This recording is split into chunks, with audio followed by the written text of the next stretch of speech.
Amin. Mauliate, terima kasih Nang atas doanya. Semoga firman Tuhan ini bisa kita pahami dan mengerti sehingga bisa kita lakukan dalam hidup kita. Mau sepertimu Yesus, disempurnakan selalu. Luar biasa. Pujian kita sekarang ini nyambung ya kepada pohon anggur yang ada yang dicatat atau disampaikan dalam Yohanes 15 ya, ayat 1 sampai 8, bahwa anggur itu senantiasa dibersihkan. Di dalam firman Tuhan banyak catatan tentang perumpamaan pohon anggur atau saya katakan tanaman anggur ya. Nah, dalam Hezkiel pasal 15 ini pohon anggur ini diumpamakan sebagai penghakiman. Ya. Nah, sebagai pengajaran pohon anggur dicatat di dalam Mazmur 80 di ayat 9 sampai seterusnya, bahwa Tuhan telah mendidik dan mengarahkan kita semua agar seperti anggur. Jadi pemeliharaan secara khusus sudah disampaikan atau dilakukan kepada umatnya. Itu ya catatan di dalam Mazmur ya. Jadi kemudian untuk kesejahteraan ada di dalam ayat-ayat yang lain ya, bahwa memang tanaman anggur ini sangat penting dan menjadi satu perumpamaan di beberapa ayat atau beberapa tema firman Tuhan yang disampaikan oleh Tuhan kepada nabi-nabi atau kepada rasul-rasulnya. Nah, saat ini kita akan membahas tentang bagaimana penghakiman kepada umat Israel yang ada di Yerusalem. Kita akan membaca di dalam Yezkiel 15 ayat 1 sampai ayat yang ke-8.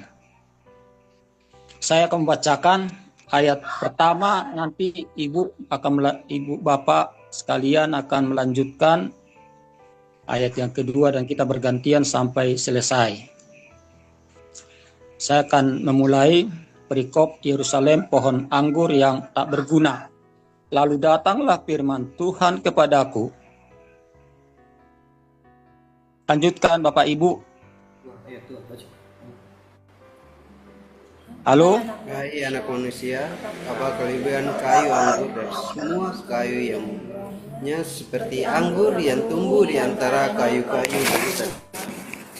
Apakah orang mengambil kayunya untuk membuat sesuatu daripadanya, ataukah membuat gantungan daripadanya untuk menggantungkan segala macam perkakas padanya? Sungguh kayu itu dilemparkan ke dalam api untuk dibakar. Kedua ujungnya habis dimakan api dan tangannya sedang menyala. Bergunakah lagi itu untuk membuat sesuatu? Lihat, sedangkan waktu ia masih utuh tidak dipakai untuk sesuatu, apalagi sesudah dimakan api dan terbakar, apakah masih dapat lagi dipakai untuk sesuatu?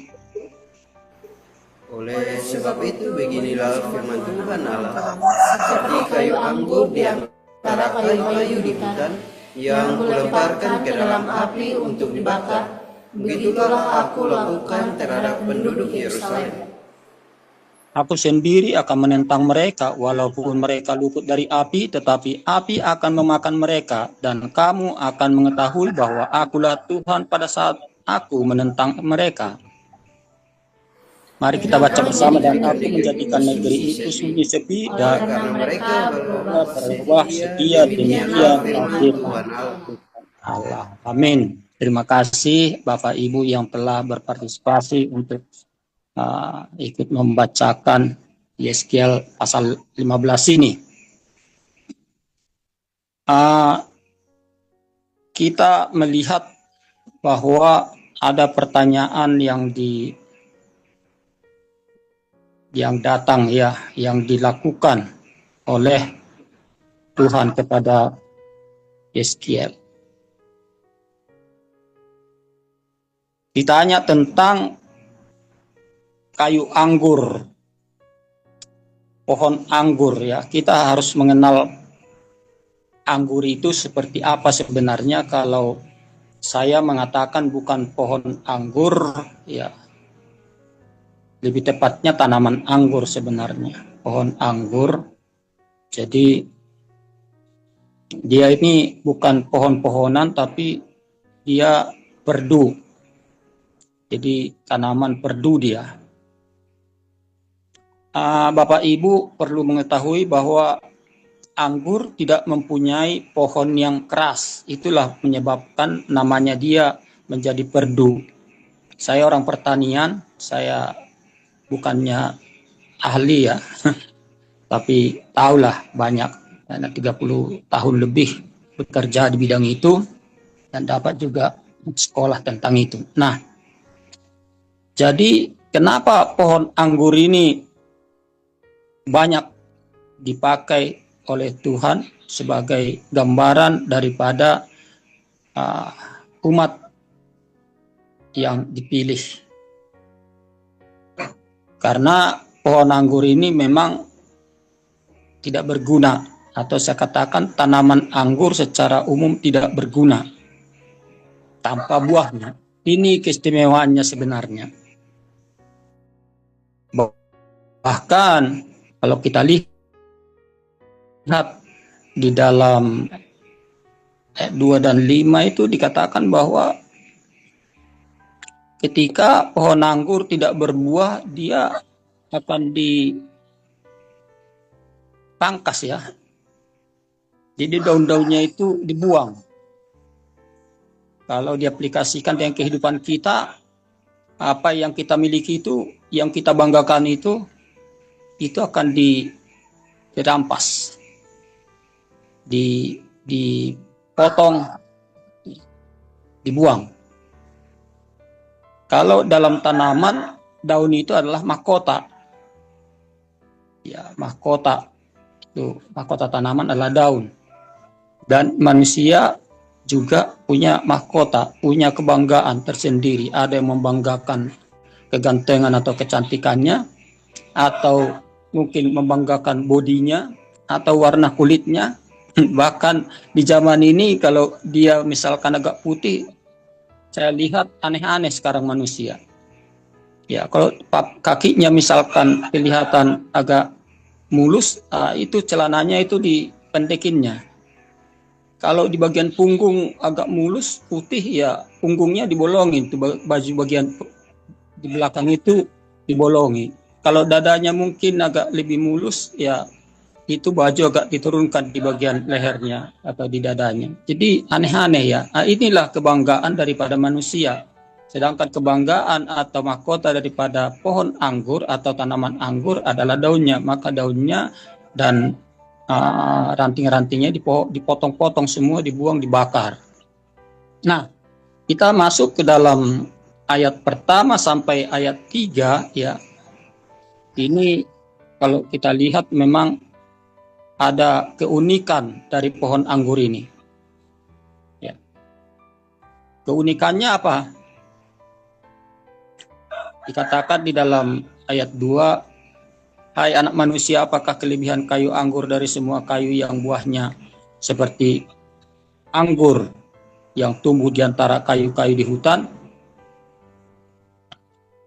Apakah orang mengambil kayunya untuk membuat sesuatu yang berguna dan seterusnya dan seterusnya?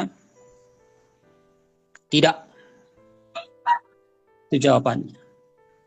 Jadi tanaman anggur ini atau pohonnya, ranting dan daunnya itu sungguhnya tidak ada gunanya. Seperti kayu aras misalnya, atau durian, itu ada gunanya. Ditanam durian, dapat pohonnya dan dapat kayunya dan dapat juga buahnya.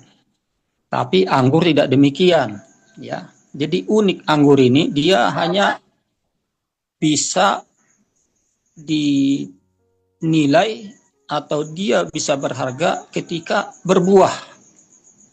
Ketika tidak berbuah, maka dia menjadi suatu barang atau tanaman yang tidak berguna atau yang sia-sia, ya. Dia menjadi tidak berguna ketika tidak berbuah. Jadi di dalam ayat 1 dan 3 ini dinyatakan bahwa ketika orang menanam atau mengusahakan perkebunan anggur ini, dinyatakan bahwa orang atau pengusahanya itu tidak membutuhkan pohonnya atau kayunya, daun, ranting, dan seterusnya. Dan dia tidak berguna ketika dia tidak berbuah. Artinya bahwa yang dipergunakan atau yang dimanfaatkan atau yang diharapkan dari tanaman anggur ini adalah buahnya. Kita masuk kepada ayat 4 dan 5 yang mengatakan bahwa sungguh kayu itu dilemparkan ke dalam api untuk dibakar. Kedua ujungnya habis dimakan api dan tengah-tengahnya sedang menyala. Bergunakah lagi itu untuk membuat sesuatu? Nah, itu di ayat 4 dikatakan seperti itu, ya. Kemudian di ayat kelima, lihat sedangkan waktu ia masih utuh tidak dipakai untuk sesuatu apalagi sudah dimakan api dan terbakar. Apakah masih dapat lagi dipakai untuk sesuatu? Artinya bahwa tanaman anggur ini dalam keadaan tidak berguna. Kenapa dia tidak berguna? Karena dia tidak berbuah, dia tidak menghasilkan buah. Sedangkan waktu dia hidup atau sedang berada atau sedang kita lihat di perkebunan yang sedang diusahakan oleh pengusahanya, tanaman anggur ini tidak elok dipandang. Ya, dia akan menjadi suatu pemandangan yang menarik ketika buahnya ranum. Ya toh, coba kalau kita lihat anggur yang sedang tidak berbuah atau persiapan berbuah terutama, maka pohon anggur ini akan kelihatan gersang, ya, meranggas. Karena apa?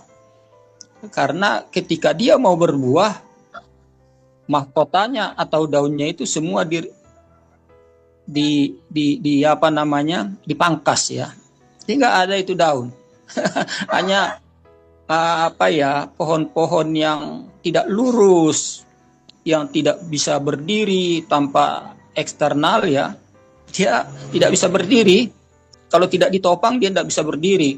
Bahkan kalau kita mau perhatikan, pohonnya tidak lurus, 1 meter pun tidak ada yang lurus itu. Semua bengkok-bengkok, sampai di tempat panjatannya pun kita lihat itu tidak ada yang menarik sama sekali. Ya. Jadi ketika dia mau dibuahkan, dia meranggas. Memang diperlakukan sedemikian rupa supaya dia berbuah. Aplikasinya dalam kehidupan kita, bahwa kita juga harus tidak mengutamakan hal-hal yang duniawi, hal-hal yang merupakan mahkota kita, kegantengan atau kecantikan kita, atau mungkin harta benda yang kita miliki, atau mungkin jabatan yang kita miliki atau yang kita sedang terima. Nah, itu semua tidak boleh dinomorsatukan. Ya, tidak selalu kita bangga-banggakan yang membuat kita menjadi tidak fokus untuk memuliakan Tuhan, tidak fokus berbuat baik dan melakukan kasih sebagai buah rohani kita. Nah, hal ini sangat penting untuk kita perhatikan agar kita tidak bangga dengan hal-hal yang duniawi. Saya akan merasa sedih ketika meninggalkan hal-hal ini. Saya yakin semua kita sangat sulit meninggalkan hal-hal yang duniawi sifatnya. Kita sangat terikat dengan hal duniawi ketika kita tidak mau dekat, tidak sungguh-sungguh datang kepada Tuhan.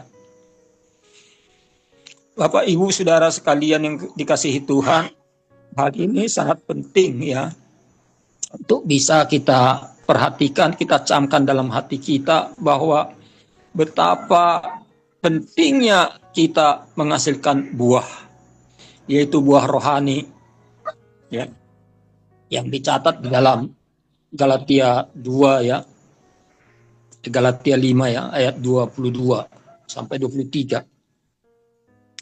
Walaupun di Galatia 3 ayat 29 ya, bahwa kita sudah dicangkokkan ya, agar kita menjadi keturunan Abraham. Tujuannya apa? Untuk mendapatkan janji-janji Allah. Syaratnya apa? Kita harus berbuah. Ketika kita berbuah, maka kita akan memiliki kasih dan perbuatan baik dan hal-hal lain yang positif dan berkenan kepada Tuhan. Kemudian kita akan melihat di dalam ayat yang ke-6 ya dan 8, yaitu masuk kepada intinya bahwa penghakiman tak terhindarkan. Penghakiman akan ada menunjukkan atau menyatakan bahwa Allah kita itu adil. Kita tidak bisa berfokus hanya kepada Allah kita itu sebagai kasih. Tapi dia punya dua sifat atau karakter atau pembawaan alami yang tidak terpisahkan, yaitu antara keadilan dan kasih. Hal ini sangat penting untuk kita ketahui, kita melihat di dalam ayat 6 sampai ayat yang ke-8. Oleh sebab itu beginilah firman Tuhan Allah, seperti kayu anggur di antara kayu-kayu di hutan yang kulemparkan ke dalam api untuk dibakar, begitulah aku lakukan terhadap penduduk Yerusalem. Aku sendiri akan menentang mereka, walaupun mereka luput dari api, tetapi api akan memakan mereka. Dan kamu akan mengetahui bahwa akulah Tuhan pada saat aku menentang mereka. Dan aku menjadikan negeri itu sunyi sepi oleh karena mereka berubah setia. Demikianlah firman Tuhan. Nah, ini penghakiman ini tidak bisa dihindarkan ya. Jadi ketika kita tidak berbuah, kita ini nggak ada nilainya seperti anggur itu sebenarnya. Ketika kita dipilih oleh Allah, ketika kita dinobatkan sebagai umat pilihan, tidak ada jalan lain buat kita bahwa secara rohani, roh kita harus kita pelihara. Roh kita harus kita jamin bahwa pada satu saatnya kita akan duduk di singgasana di tempat yang maha kudus bersama Yesus sesuai dengan janji Tuhan. Itulah sebabnya kita harus berusaha untuk tetap ada di posisi umat pilihan. Syaratnya apa? Seperti yang diumpamakan bahwa kita seperti anggur yang ada nilainya, yang ada harganya, dan terus diusahakan oleh pemilik kebun anggur itu ketika kita bisa berbuah. Ketika kita tidak berbuah, maka kita akan dipotong. Ya. Yang dikatakan di dalam Yohanes 15 itu jelas dari ayat 1 sampai 8 itu juga masuk ke dalam pembersihan. Ya. Nah, kalau di Yeskiel ayat 7 sampai 6 dan 8 ini kita dihanguskan melalui api, ya. Dilemparkan ke dalam api untuk dibakar. Begitulah aku lakukan terhadap penduduk Yerusalem, yaitu umat Israel.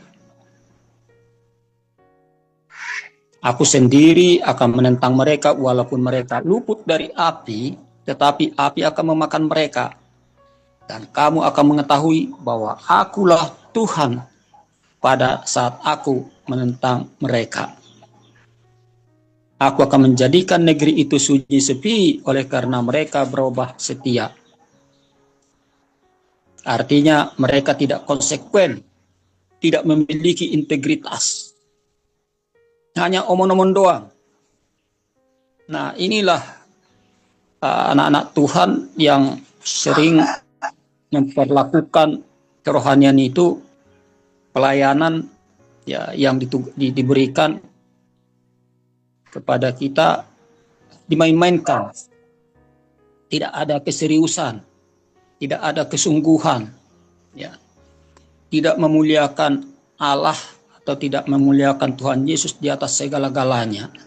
Nah, ini prinsip yang harus kita pegang teguh agar kita tidak dihakimi seperti orang Israel yang ada di Yerusalem ini. Ya, mereka dibabat habis kemudian dibakar ke dalam api.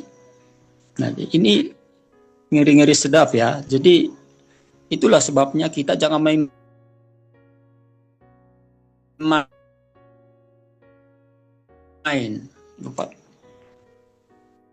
di dalam penyampaian firman Tuhan selalu mengatakan kita.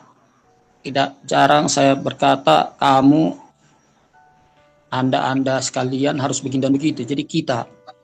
Sebab saya juga masih belajar ya. Saya belum sempurna. Kalau sudah sempurna mungkin tempatnya udah beda.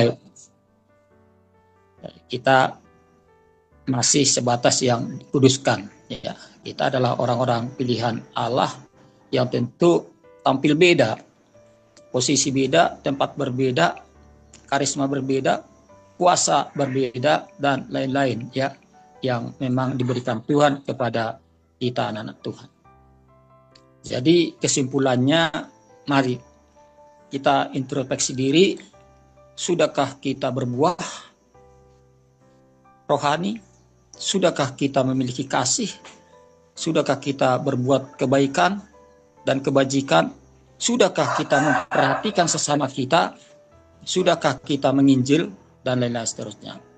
Ini perlu kita perhatikan untuk diri kita dulu sebelum kita ngomong kepada orang lain. Ketika kita belum baik, belum berbuah, bagaimana kita bisa dipandang orang lain? Ya, dipandang dulu. Kalau diikuti itu, ya tunggu dulu. Karena tidak selalu ketika kita tidak diikuti, kita jengkel dan kita menjadi frustasi, nah ini jadi masalah. Terutama buat saya tidak selalu diikuti. Ya, tapi buat saya mau diikuti atau tidak persoalan. Yang penting saya lakukan yang terbaik. Oke, demikian firman Tuhan. Kiranya Tuhan memberkati kita sekalian. Untuk firman Tuhan ini saya mohon Pendeta Amang Siahaan untuk membawakan doa buat kita sekalian.